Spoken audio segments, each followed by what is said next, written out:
Hello, and welcome to this episode of Creation's Past.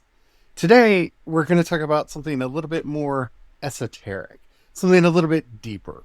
We're going to look at the question, who shall ascend, and who has descended, and why this is important for us to understand the history, origins, and potential future of Christianity and Christopaganism.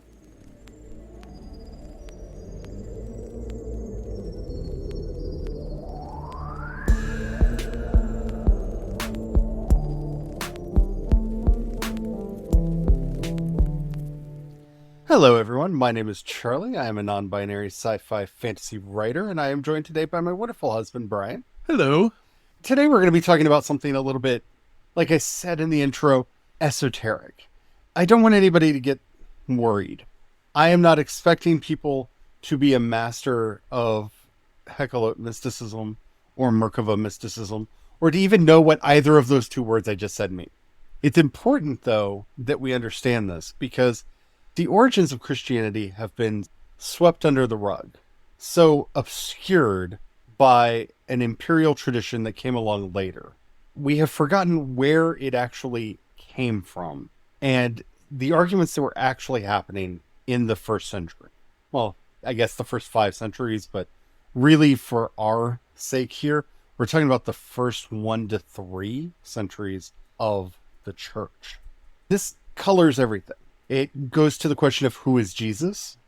It goes to the question of what is the kingdom. It goes into the question of what is the work of somebody on the way. It also will probably help you understand who the Apostle Paul is and why Paul converted to Christianity without ever having met Jesus. Because we like to play dumb about the first century. I don't mean that to be insulting. I mean that to be self-preserving. First century of the Common Era was chaotic in ways that it is really hard to get your mind around. Rome was doing all of the many things that Rome was doing, which goes everywhere from the good, the bad, to the extremely ugly and grotesque. When we go into the Levant, when we go into the land of Judea and Galilee, most people don't even realize those are 2 separate countries, for lack of a better terms. The Galilee and Judea had different rulers and different leadership. They were both under Rome. That's why in the crucifixion narratives, Pontius Pilate, who was in charge of Judea, sends Jesus to Herod, because Herod was the king over the Galilee. Okay, it's all getting over complex. And that's why we don't think about it. We don't want to think about it. We like to think Jesus was the only miracle-working prophet in the first century. He was not. I'm not going to go down the long list of them, but there was a long list of them. He was not even the only person who claimed or was believed to be the Jewish Messiah in the first century. He was not. There were several of them. In fact, the Talmud goes through and says a lot about a lot of these people. First century was a complex time of upheaval and change, because the Roman Empire was just coming into being. We like to think of the Roman Empire as something that is ancient, and to us, yes. At the time, the Roman Republic had just fallen. Julius Caesar had been killed not that long ago in our narrative, and Augustus was the first real Roman emperor. So when you open the Gospels and you see this, the time of Caesar Augustus, this is a time of great turmoil. The Republic, the Democratic Republic, for whatever the word democratic fits into the way the Romans did things, the Democratic Republic had fallen and was being replaced by this new imperial state that would go on for a long time, at least 1,000 years to the fall of Byzantium and Constantinople. It went on for quite some time, but everything's being reordered. And so there is a lot of chaos. Not only is there a lot of chaos, but because Judea had not been conquered for that long, there's a lot going on within the milieu of first century Judaism. I'm not going to go into all of the different aspects of it, but you can see this preserved in the Gospels themselves, where Jesus is talking about 4 distinct sects of Jews that were alive at the time. You have the Pharisees, the Sadducees, the scribes, which there's a lot of contention over exactly who he's referring to as the scribes. That could actually refer to several groups, or several groups that are being lumped together into one category, and the priests. And we know who the priests were. He's talking about 4 groups just in the Gospels at minimal. And that's not all of them. There were a lot more. In fact, amongst his disciples, we have one who is referred to as a zealot. Now, this was a completely different sect of Judaism that existed in the first century that was neither a Pharisee, a Sadducee, a scribe, or a priest. So now we're up to 5 just within the confines of the New Testament. Just what's in the Gospels. So needless to say, this is a very complex time. Out of this new nascent religion gets started, which initially called itself the Way, and that we now know as Christianity. But what were they doing? What was going on here? I and a lot of other folk tend to believe that Jesus and the apostles were participating in what was known as either hekhalot mysticism or merkava mysticism. Now, these 2 words are virtually interchangeable. They're not interchangeable, but there's a lot of overlap and confusion where many texts have both in them. So let's go to English for a second. Hekhalot means palaces. Merkava means chariot. Starting about the 3rd century, 5th to 3rd century before the Common Era, a fascination was born into the idea of how were prophets prophets? The last prophet that we have recorded in Scripture is Malachi. And Malachi, that's 5th century before the Common Era. And then the prophets are gone. They're just gone. Despite what many of us might be thinking, well, God just got quiet. The Old Testament talks about schools of prophets. They taught each other. They learned things. Well, if there's a school, then it's something you can learn. So the idea is these lessons got lost and people started looking for them. Mystics started happening. Various people started trying to connect to God in various ways. And an obsession grew around the vision of Ezekiel, where he sees so much. He sees the 4 living creatures. He sees the Onaphim that are often referred to as biblically accurate angels, even though there's a good argument that they're not even angels. Deep topic. Yeah. I get really upset when I see biblically accurate angels and they show a picture of an Onaphim, because the Ophanim, they're the wheels. And I often mispronounce that word, and I apologize. It's Ophanim, wheels. I often get my consonants mixed up in there, so I apologize if I say it wrong. The wheels are not necessarily angels. They are spirits, but it's the whole thing. What people started wondering is whether or not you could decode all of the aspects of this and find a way to reconnect to God and get that wisdom back, that prophecy back, that connection to the divine back. This is the start of merkava mysticism. The difference between merkava mysticism and hekhalot mysticism, and again, this is a gross oversimplification, is in merkava, they focused on the divine chariot that is mentioned in this vision. In hekhalot means the palaces. St. Teresa of Avila's interior castle. So you're going through the various rooms of the palaces of heaven rather than the various rooms that are within a chariot. Gross simplification. There you go. Now, most people who are familiar with this at all are familiar with it in the book of Enoch. Enoch is a work of hekhalot literature, especially 30 Enoch. 30 Enoch is straight up merkava mysticism writ large. But most of that Enochian tradition of the first several centuries. So 1st, 2nd, and 3rd Enoch kind of fit within here. You see echoes of it in here.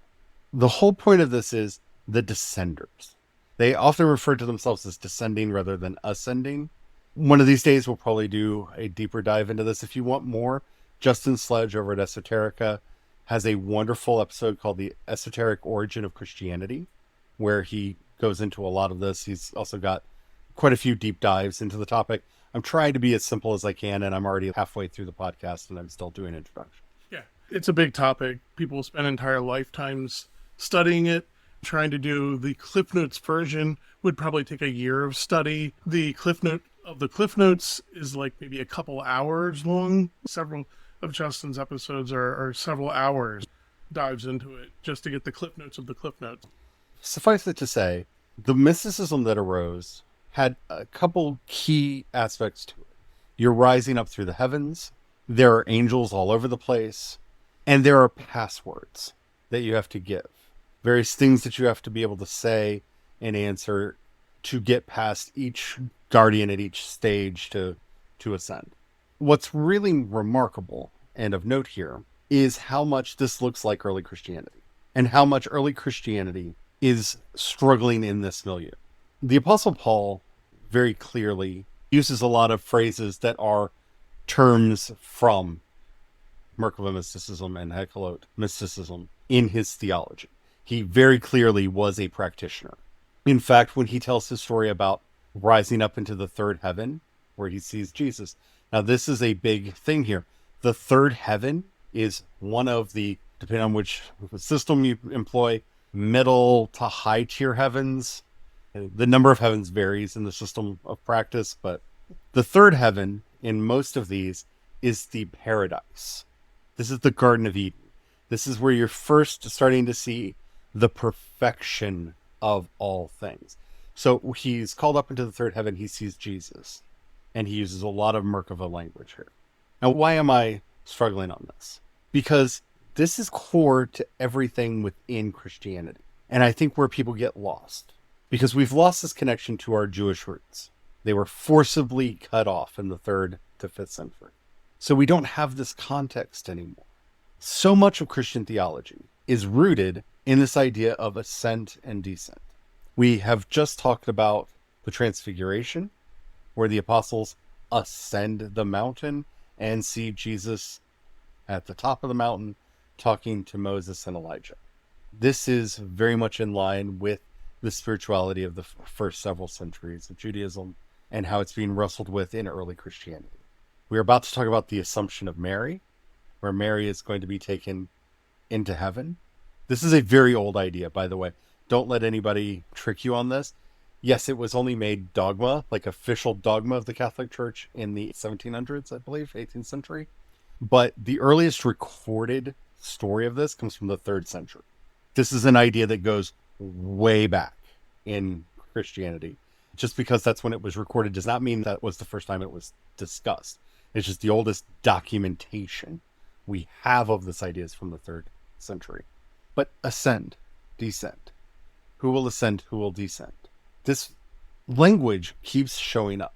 It's my contention that Jesus, this is going to be a very controversial statement. It's hard to say it out loud. Jesus is to merkava mysticism what the Baal Shem Tov was to Kabbalah. He was popularizing it and opening it up. Now, if you don't know who the Baal Shem Tov is, he is the founder of the Hasidic movement. He brought the ideas of Kabbalah to the people so that everyone could practice and made it a very visceral, personal experience.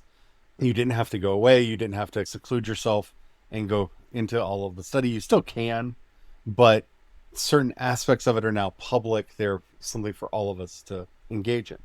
My contention is this is what Jesus is doing. This is why he preached the gospel of the kingdom. This is how you access the heavens. It's very simple. It's not this long, drawn-out process that takes years to master.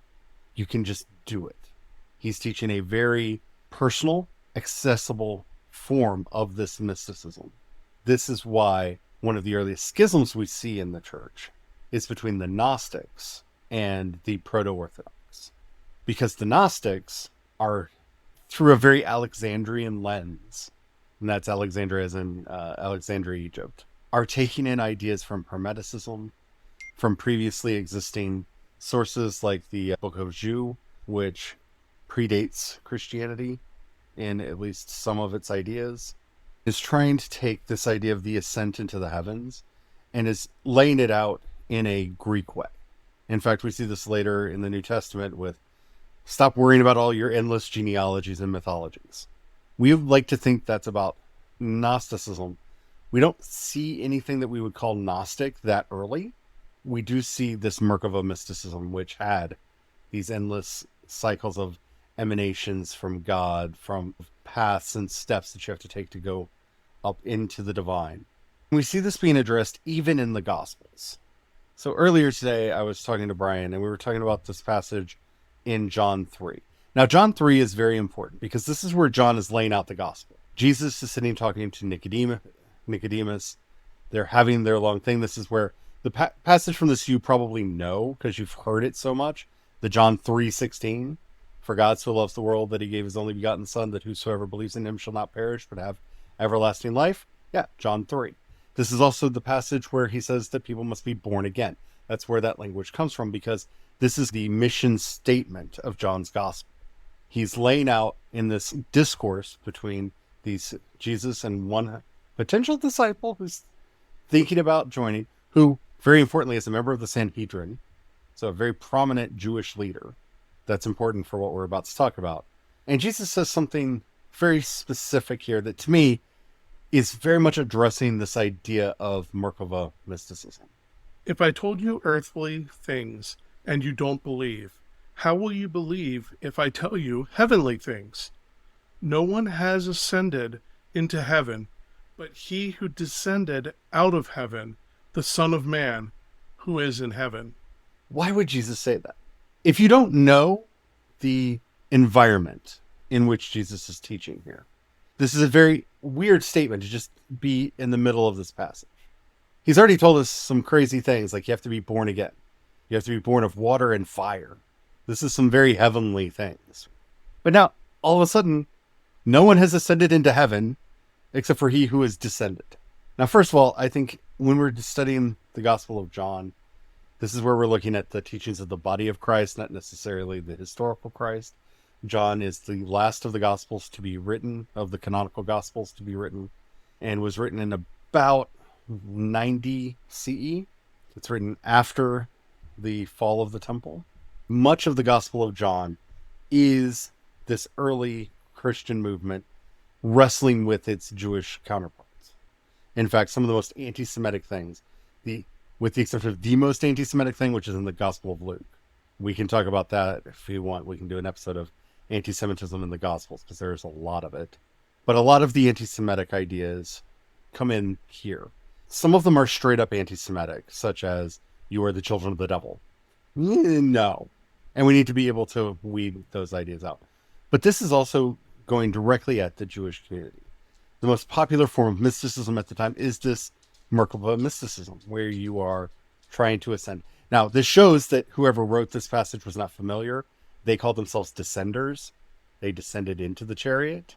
They did not ascend up into the chariot. Again, this shows this misunderstanding of what's being talked about here. But this is directly going after that. No one has ascended but the one who has descended. This is what Jesus is trying to, in this story, trying to change. And I think connects back to what we see Jesus in the other Gospels talking about.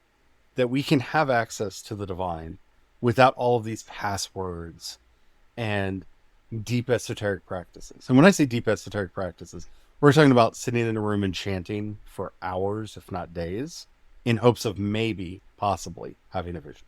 Jesus is like, nah, you just do it. It's fine. You don't have to go through all that. You don't have to do all the fasting. You don't have to do all that. But why this focus on no one has ascended who did not descend? The Gospel of John is very clear that Jesus is the divine wisdom. Jesus is the logos that Philo of Alexandria, oh, there's that city again, talked about. This living embodiment of Torah that existed before the universe was made, was there with God when the universe was made, and helped in the creation of the universe. By the way, all things you can find in Philo of Alexandria, completely without any Christian context whatsoever. You can also find it in several of the Aramaic Targums that existed at the time. The person of Jesus in the Gospels and the character of what he's trying to do is to open up heaven. Heaven is something that the imperial church wants to control for itself. And before there was an imperial church, there were those grifters who just wanted to sell you a ticket to heaven without actually having one. Those grifters have always been here. There have been those that are just like, no, you haven't experienced God because you haven't done all the right things yet. You're not holy, like the most holy. The gospel, the actual good news that Jesus taught, was you don't need any of that other stuff. You can just talk to your Father in heaven.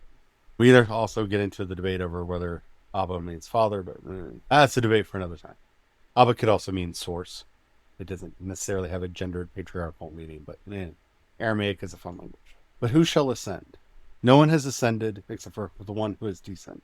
This is the Gospel of John trying to proclaim itself as unique in this tradition. Ignore all those other things.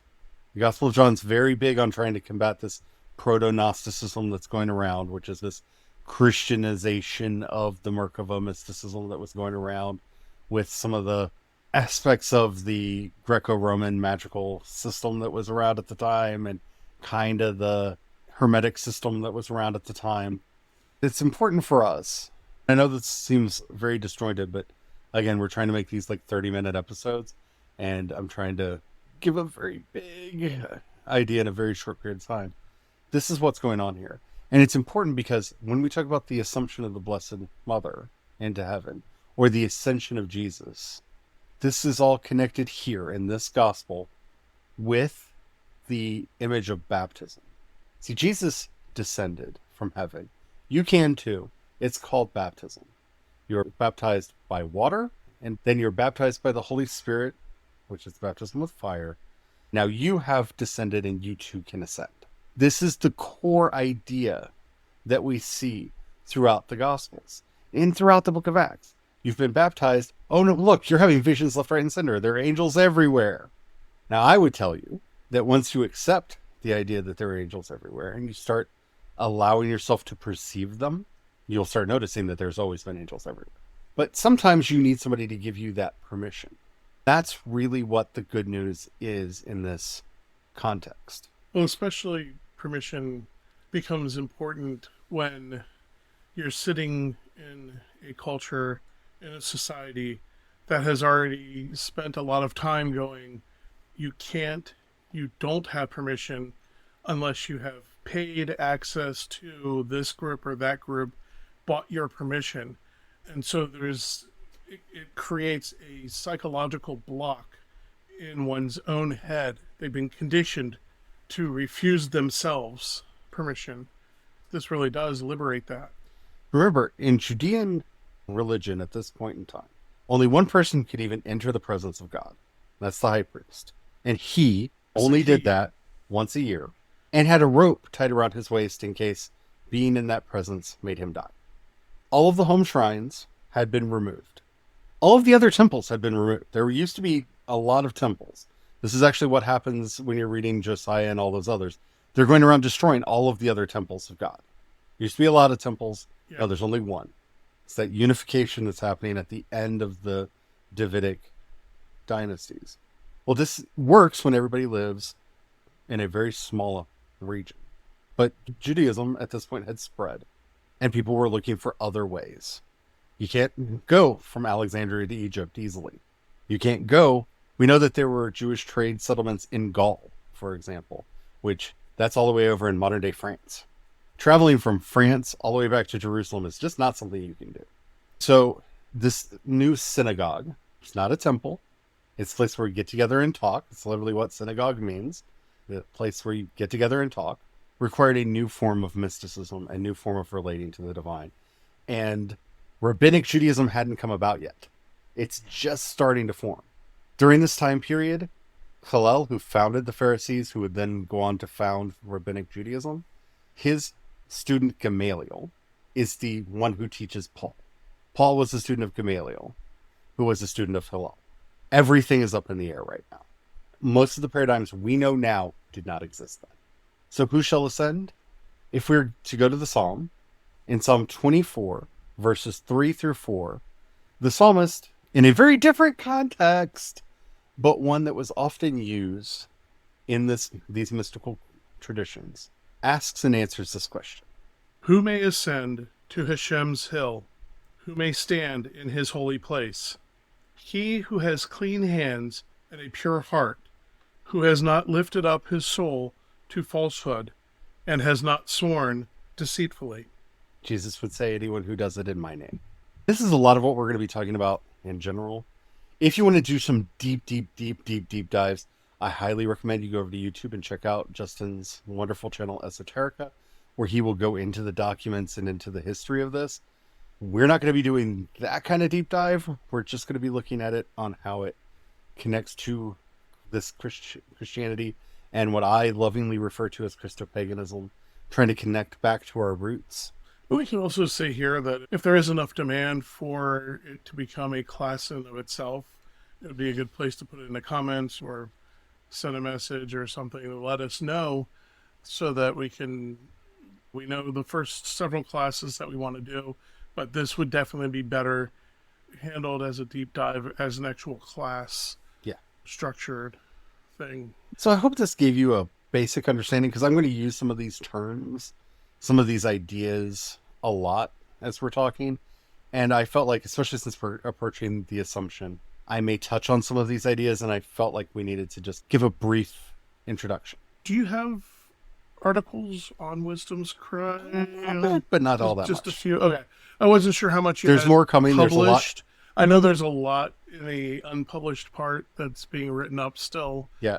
And I wasn't sure how much is published. So I wouldn't say... upon when people listen to this, there may be more published articles on Wisdom's Cry regarding that. There will be more coming. It's just translating things out of what I like to call Charlie readable text into human readable text. Oh, yeah. That takes some time, because all of these notes that are going up on there were originally my notes, so they had to be intelligible to me. And I'm trying to edit them so that they're intelligible to people who are not me. So yeah, basically with all esoteric study in particular, and then even religious study, part of it is learning a common language. And if somebody is coming at it from outside that language, certain words that are used where people think it means something might not know or have that context to know that it actually is this much longer. It unfolds into a much greater thing. Hopefully this laid down the basic foundation, because I will be referring back to this episode. That's one of the reasons why I wanted to make it, is so when I start talking about these things, I can say, go see our previous episode, Who Shall Ascend? So that you can have a basic understanding. But yeah, if you want us to talk about this in deeper detail, do let me know. You can get in touch with me. I am Creation's Pass and on Threads, creationspass.com. On Blue Sky, you can go over to our website at creationspass.com and put something in the chat over there, or comment on this episode wherever you happen to be. And hopefully we will be able to see. That's easier for us to see on Spotify, YouTube, and Substack.